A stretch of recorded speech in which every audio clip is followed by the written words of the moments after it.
मित्रों नमस्कार, मैं हूं राकेश कुमार। आप देख रहे हैं मत अभिमत।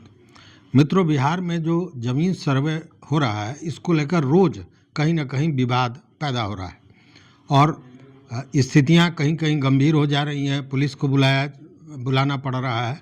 वैसी ही स्थिति बनी पिछले दिनों पश्चिमी चंपारण में, जहां जहां लौरिया बंदोबस्त कार्यालय में अफरा तफरी का माहौल हो गया, मारपीट शुरू हो गई।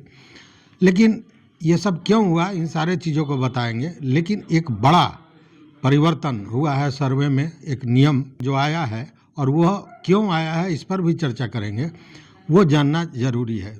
देखिए, 2 बार सर्वे हो चुका है। एक बार कैडेस्ट्रल सर्वे हुआ था लगभग 1914 से 20 के बीच में, और दूसरा रिविजनल सर्वे हुआ था। रिविजनल सर्वे लगभग 1960 के लगभग हुआ था। तो रिविजनल सर्वे को लेकर शुरू से ही एक विवाद रहा है और ये कहा जाता रहा है कि रिविजनल सर्वे में भारी गड़बड़ियां हुई थीं।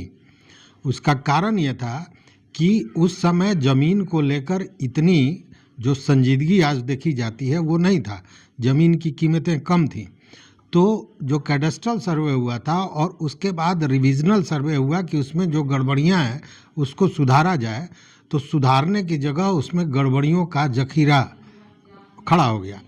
कारण यह था कि जो लोग वैसे थे जो ज़मीन से संबंधित जानकारी रखते थे, उन लोगों ने बहुत से उल्टे सीधे कागज़ देकर या यूं कहें कि बहला फुसलाकर उसमें अपना नाम लिखवा लिया। तो कहने का मतलब है कि कैडेस्ट्रल सर्वे में किसी ज़मीन पर अगर नाम है राम का, तो वो आरएस खतियान में, मतलब रिविजनल सर्वे हुआ, उसमें वो राम की जगह रावण हो गया। तो इस तरह की स्थितियां बहुत हुई और इसको लेकर तमाम तरह की चर्चा, तमाम तरह के विवाद होते रहे हैं शुरू से। अब सरकार ने ये कहा है कि ये जो सर्वे होगा ये कैडेस्ट्रल सर्वे के आधार पर ही होगा। कैडेस्ट्रल सर्वे जब हुआ तो उस समय जो मूल रूप से ज़मीन पर जो लोग थे उनकी चर्चा हुई थी, उनका नाम उस खतियान में लिखा गया था या सारी जो जानकारी थी उनका लिखा गया था, और उसका रिवीजन बाद में हुआ था रिविजनल सर्वे में। रिविजनल सर्वे में जो चीज़ें आई थी उसमें वैसे लोगों का नाम बदला गया था जिन्होंने ज़मीन को बेच दिया हो, रजिस्टर्ड केवाला किया हो, या वैसे लोगों का जो ज़मींदार के ज़मीन पर रैयत के रूप में काम कर रहे थे लेकिन टैक्स नहीं दे रहे थे। बहुत सा ज़मीन ऐसा था जिसको रैयतों ने छोड़ दिया था, तो वैसे ज़मीन को दोबारा बंदोबस्त किया गया था या उसकी नीलामी कर दी गई थी। तो ऐसे जो ज़मीन थे उनको ये जो रिविजनल सर्वे हुआ था उसमें खतियान में वो बदलना था।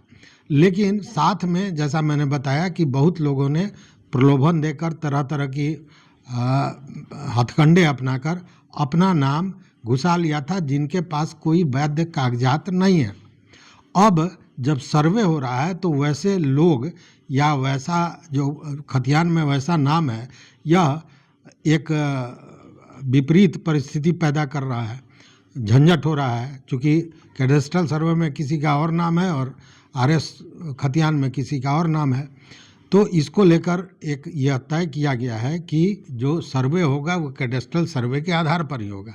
हालांकि जो आरएस खतियान बना था उस समय बजाबते बिहार काश्तकारी अधिनियम लागू हुआ था। उसके तहत 1 से आर्टिकल 1 to 125 125 कानून थे, आर्टिकल थे, और उसी के आधार पर ये काम होना था, जिसमें स्पष्ट था कि बिना कागज़ के या जो वैध कागज़ जो एक नियमावली बना था उसी के आधार पर नाम बदलना था।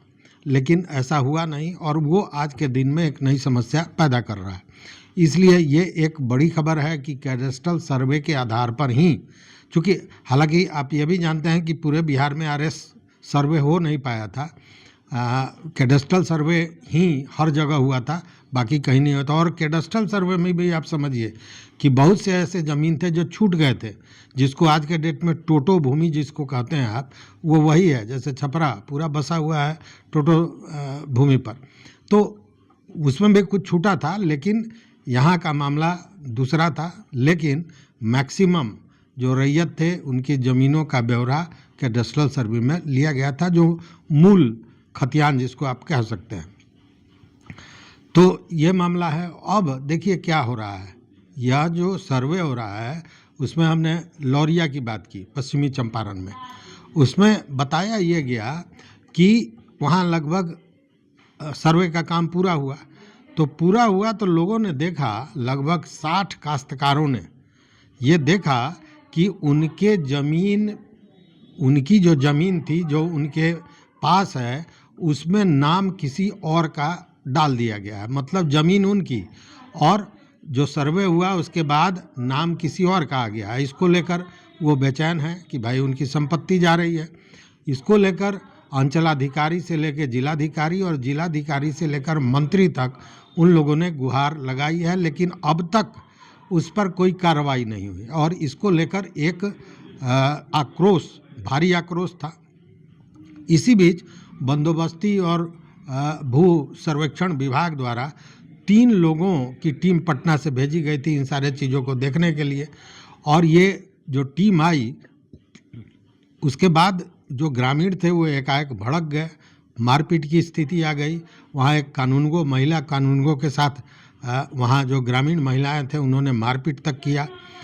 अब इस स्थिति में आप समझिए कि जहाँ किस आधार पर किया गया ये तो देखने वाली बात है, लेकिन जो व्यक्ति शुरू से है, जिसका कहना है कि हमारा रसीद कट रहा है, ज़मीन हमारे दखल कब्जा में है, हम उस पर काश्तकारी कर रहे हैं, तो एकाएक इस सर्वे में नाम बदल जाएगा तो स्वाभाविक है कि लोगों में आक्रोश होगा। और ऐसा हो रहा है।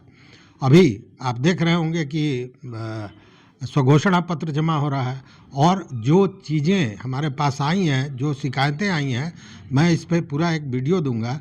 ये सुन के आपको चक्कर आएगा कि किस तरह एक तरफ सरकार और मंत्री रोज़ आह्वान कर रहे हैं कि आप लोग मैक्सिमम अपना जमा कर दीजिए स्वघोषणा पत्र को, वंशावली को, और लोगों में गति नहीं आ रही है, लोग नहीं जाना चाह रहे हैं। उसके पीछे कारण क्या है?